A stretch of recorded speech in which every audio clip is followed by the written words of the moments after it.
Photography. Construction. Nitong Toy Screen. Architects. Dream. Reality. So what's up mga ka-builders? Nagbabalik na naman tayo para sa isang episode ng ating construction vlog. So for today's video,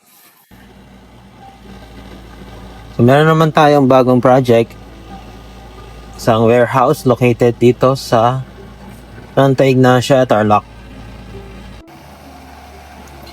So this warehouse is approximately 400 square meter.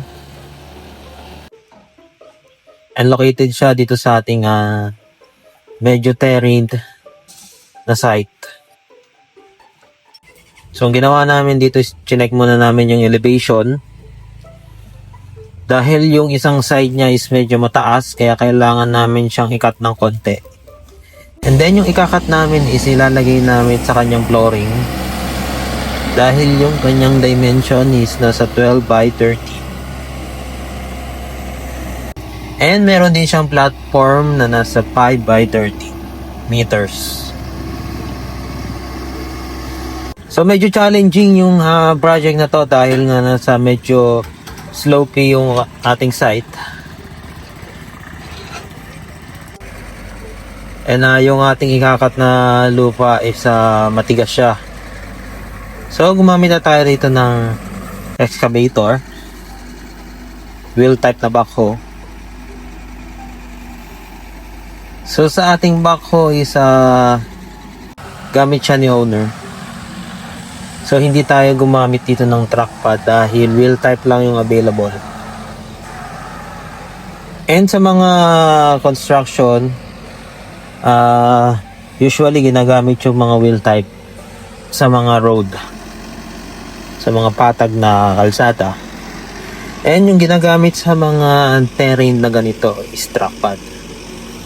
So kailangan natin ng magaling na operator dito para ma-manage niya mabuti yung wheel type dito sa may terrain area.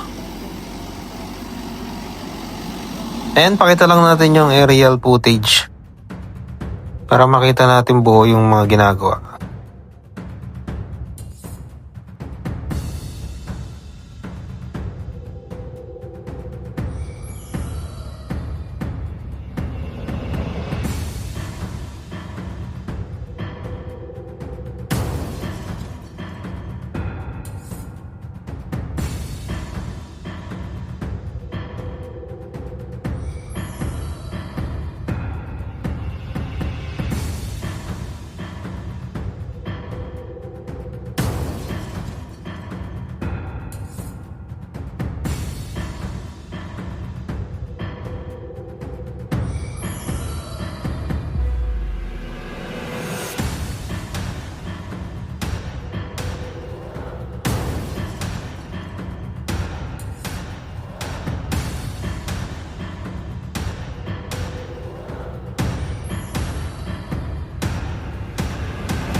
Okay, so ito na yung update natin.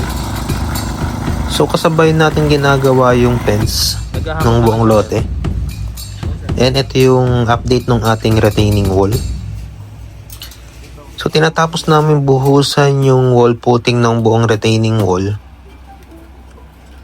Then pagkatapos nito, itatayo na namin yung retaining wall.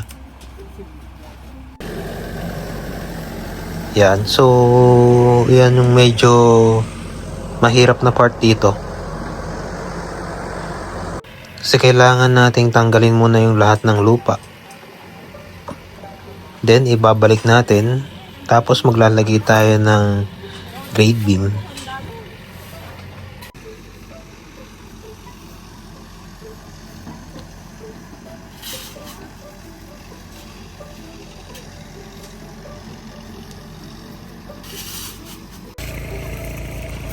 And dito sinisimulan na rin nating hukayin yung iba nating mga poste.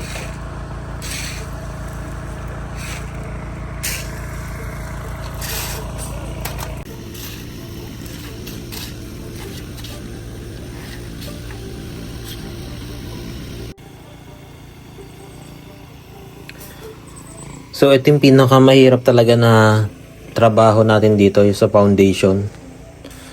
Sinuuna natin lahat ng mga hinuhukay. So tatanggalin natin lahat ng lupa dahil magpa-foundation tayo. Pagkayari natin mag-foundation is mag-grade beam pa tayo. Ha?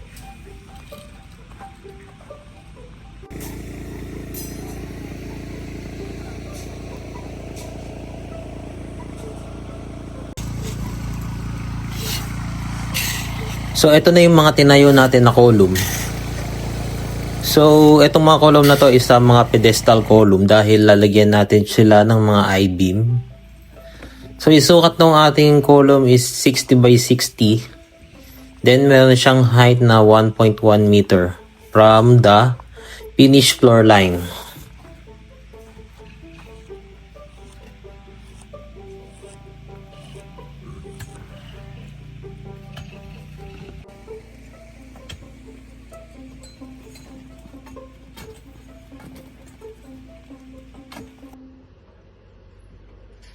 And moving forward na tayo. So dito sa part natin na to is nakapag-buhos na tayo ng lahat ng ating mga pedestal column.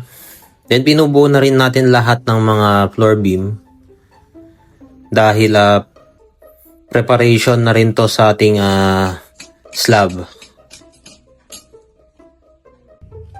So dahil malaki yung area natin, kulang 400 square meter to. So, kailangan namin i-check lahat ng mga nilalagay namin na mga grade beam and floor beam. Then, yung mga abang namin na bakal. During this time, binabalik na rin yung lahat ng mga tinanggal na lupa. Wala pang dyan, hukay ni. Hindi pa nahukayan yung floor beam. Ay, sisan.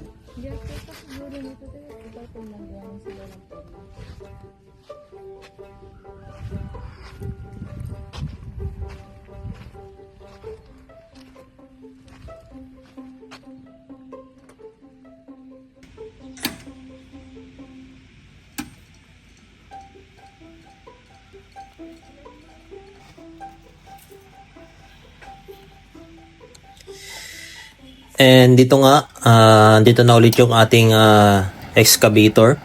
So, binabalik na nung backhoe natin yung lahat ng mga lupa from sa side para makuha na natin yung finished floor line. Okay, so buhos day na. So, start tayo dito sa may pinakamababang portion.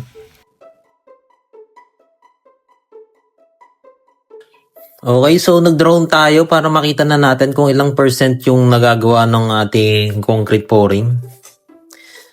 So from this day, ito yung day 1 ng ating buhos dahil hatiin natin siya sa maraming araw dahil hindi kaya ng ating manpower.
And yung matatapos lang dito natin sa ating part 1 is hanggang dito sa kalahati.